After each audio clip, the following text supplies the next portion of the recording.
Comme ça a été dit avant moi, il y a besoin, plus que de la solidarité, de l'engagement. De l'engagement dans un conflit où la direction de la Poste a voulu faire croire qu'elle allait s'occuper d'un bureau par-ci, d'un bureau par-là, alors que c'est tous les bureaux qui sont concernés. Et donc, cet appel, je l'entends, mais vous comprenez qu'on essaye de mettre tout en œuvre pour que ça puisse se généraliser, ce mouvement, dans tous les départements. Et en même temps, sachez, j'étais il y a quelques semaines dans un bureau de poste plus petit qu'ici, dans un petit village, où après 20 jours de grève, eh ben, ils ont fait plier la direction, c'était à côté de Tarbes. Dans l'Aveyron, il y a eu un mouvement de l'ensemble des bureaux de poste de l'Aveyron et ils ont fait reculer la direction. Ce qu'il faut maintenant, c'est qu'évidemment, on n'attende pas les uns après les autres, mais comme tout le monde sait, que cette réorganisation, elle touche l'ensemble du pays et l'ensemble des bureaux de poste, eh bien, comme vous le faites ici, il y a besoin d'aller discuter avec les collègues, parce que l'appel, il peut être là, mais si on ne discute pas avec les autres collègues, pour que ce mouvement puisse se généraliser.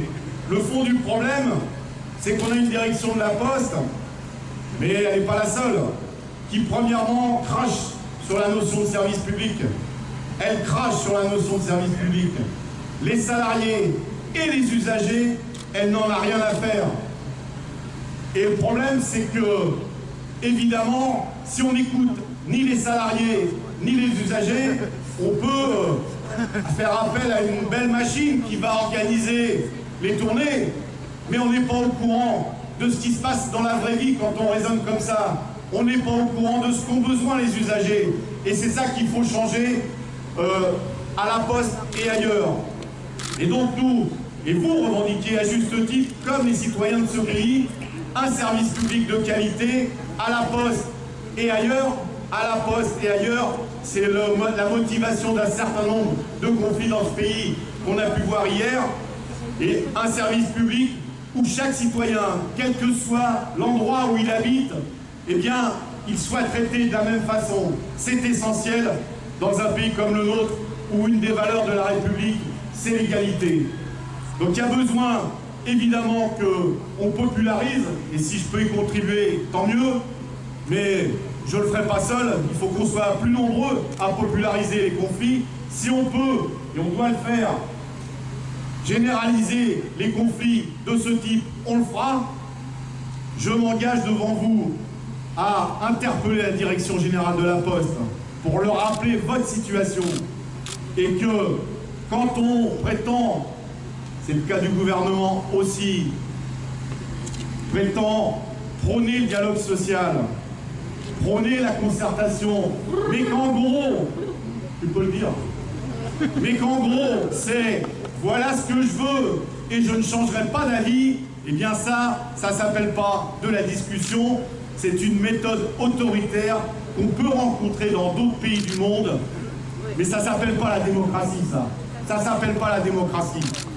Donc, il faut que la direction générale de la Poste, maintenant, tape du poing sur la table, avec ses petits poings musclés, et qu'elle dise partout il faut négocier et écouter les grévistes. Et donc, je m'engage à les appeler dès ce soir pour leur expliquer votre situation, mais la situation de l'ensemble des postiers de ce pays.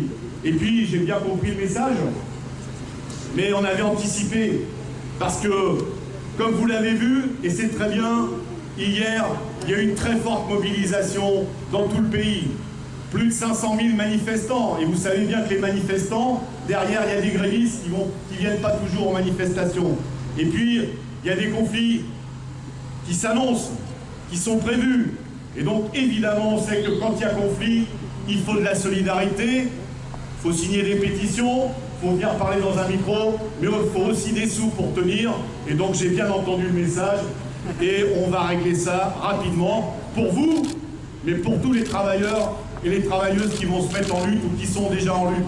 Ce qui est bien, c'est qu'il faut continuer à travailler de façon unitaire, dans la perspective de nouvelles journées de mobilisation, dans la perspective d'élargir les mobilisations. Et c'est pour ça que la CGT, elle propose de ne pas s'en arrêter à hier, mais de continuer à mobiliser. Vous le savez, nous avons proposé une nouvelle journée d'action de tous les salariés le 19 avril prochain.